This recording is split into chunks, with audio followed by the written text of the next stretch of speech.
NHS Greater Huddersfield CCG is a membership organisation of the 38 practices which are in Huddersfield and the surrounding area. We represent approximately 243,000 patients, and we commission or buy the healthcare for that population. And this includes the ambulance service, the A&E department, all of the hospital services, rehabilitation, the GP out of hours, the ambulance service, all these things that patients would know and recognise. We are responsible for making sure they get those services and that they are of high quality. The governing body of Greater Huddersfield CCG consists of 15 people, and 8 of those are GPs like myself, who are dotted around Huddersfield and the area. And the other 7 people are managers. So we have Carol McKenna, who's the Chief Officer, Julie Laraniuk, who's the Chief Finance Officer. We have 2 lay members who are from the community and represent the patients and the public. We have a nurse advisor, we have a secondary care advisor who works in a hospital, and finally we have our head of quality who is actually a nurse herself, Penny Woodhead. You'll be aware from the recent business meeting that the practices have voted to extend the people who we can have on the governing body. So we are now not only looking for GPs but possibly practice managers and nurses that are based in our member practices. So in this recruitment that's coming up, we would obviously welcome applications from GPs, but also these other people who work in the practices. We want to get their opinions involved so that it's not just general practitioners. So I would encourage you to listen to the view of our GP members who you will see on this video, and see whether you would like to have a go at being on the governing body. There is plenty of development available for people who apply and who get on the governing body, and you will enjoy your time, as I'm sure you'll hear from my colleagues.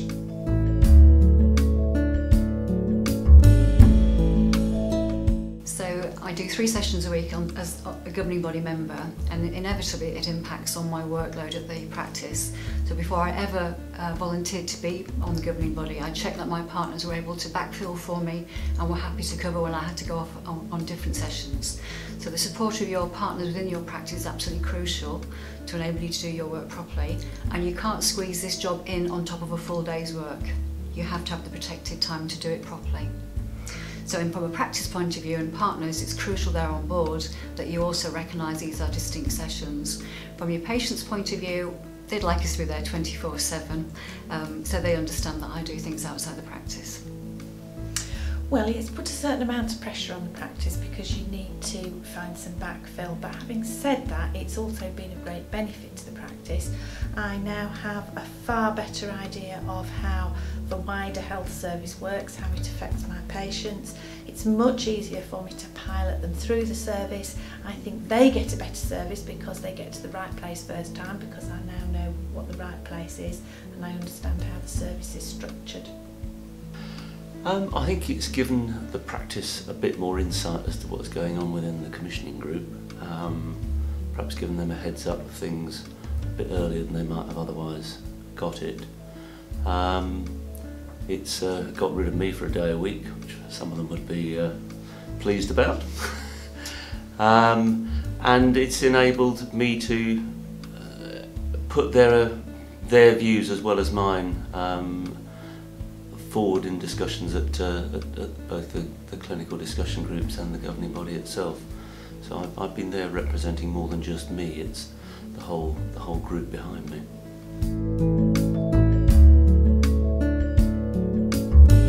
There are big challenges ahead, and that actually we need to be brave and think about them differently, and not be stuck in traditional ways. Not always lose all traditional ways, but sometimes I think you have to think about it differently and see how you can sort of incorporate new ways of working with traditional values. I've learned that the NHS is even more complex than I thought it was originally, that politics can still be a bit of a nuisance, However, when driven by people who believe absolutely fundamentally in the NHS, which are the managers and the clinicians, that we can make a difference to patients. And as quality lead, for me that's absolutely fundamental that we get it right for patients and we put them at the heart of everything we do. Well, I've learnt a lot more about the whole structure of the NHS as a whole and how it affects my patients in particular. I've learnt a lot personally. I've expanded my knowledge of mental health significantly because I'm the mental health lead. I now know a lot more about common mental illnesses, their treatment, and the NICE guidelines that go with them. As an aside, because all aspects of the health service come up in meetings, I've learnt about different aspects of things that I perhaps wouldn't have done before, paediatrics, general medicine, surgery, the whole gamut really, because it all comes up and you have the opportunity to ask in-depth questions, and if there's things you don't understand or you don't know, there's experts there on tap.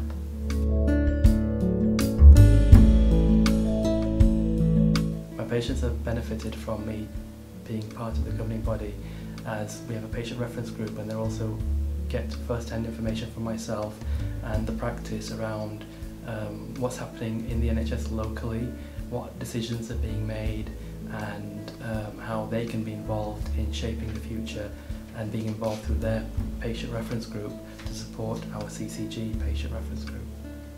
I think the main benefit they've had is that they've had a smoother transition through the services that are available, and so it's been quicker, more timely, and I suppose because my knowledge has increased, I've also been able to do a lot more for them in-house in the practice without having to send them and refer them further on, so they've been looked after in a sort of closer to home way, I suppose. I think the advantage is that I'm still a practicing GP, only half-time now. I listen to my patients and I can bring what I hear from them to the governing body and vice versa, and you get the bigger strategic view. So you know when patients are moaning at you about a variety of services, that we now have a voice to make a difference, or that we know a piece of work is happening that will actually deliver exactly what they've been asking for. So I get the bigger picture, I get to see what's happening into the future, but I also get to reflect what they're saying.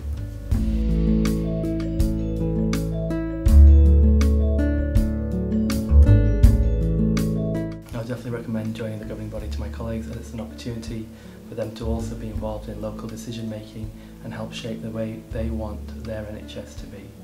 Yeah, I would actually. I think it is interesting, it's challenging, it'll make you think differently, but it'll also make you think differently about how you could do things in your practice, not just on a bigger scale but smaller as well. I think you work with a different group of people, and you sort of experience sort of different viewpoints when you're sort of going out for services and what you're trying to achieve. I think also it's kind of made me have more of an awareness of the community and the public and patient involvement than I do normally just sitting behind my desk dealing with ill health at that time. So I think it makes me look at the bigger picture and probably improves my public health approach.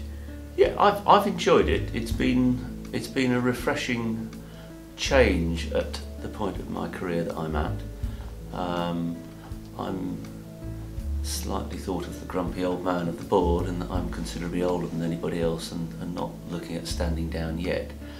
But I've enjoyed the variety.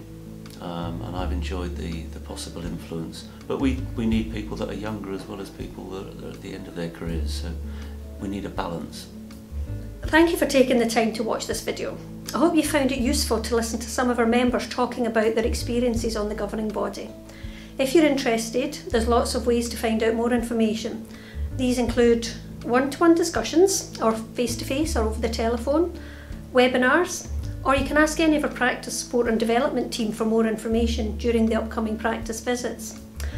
If you'd like to know more about how a governing body works, the meetings take place on the second Wednesday of each month, usually between 2 and 5 p.m. We meet in public, so you're very welcome to come along and observe, and you check out our website and intranet for exact timings if you're interested. There's also a range of other meetings which you might be interested in attending, and we'd be very happy for you to do so. Contact details are on our website if you'd like more information about these, or if you would like to arrange a one-to-one conversation with any of us. To apply for a post on the governing body, we're asking that you submit your CV with covering statement setting out the skills and experience that you'd bring to the role by the 19th of June. After we've received applications, there will be a practice endorsement process and candidates will receive confirmation of an interview date. When it comes to the interview panel, there will be Steve Ollerton, our clinical chair, myself as Chief Officer, an LMC representative and an external assessor. So I hope you're still interested, having watched all of these videos, and thank you for taking the time to listen. We look forward to receiving your application.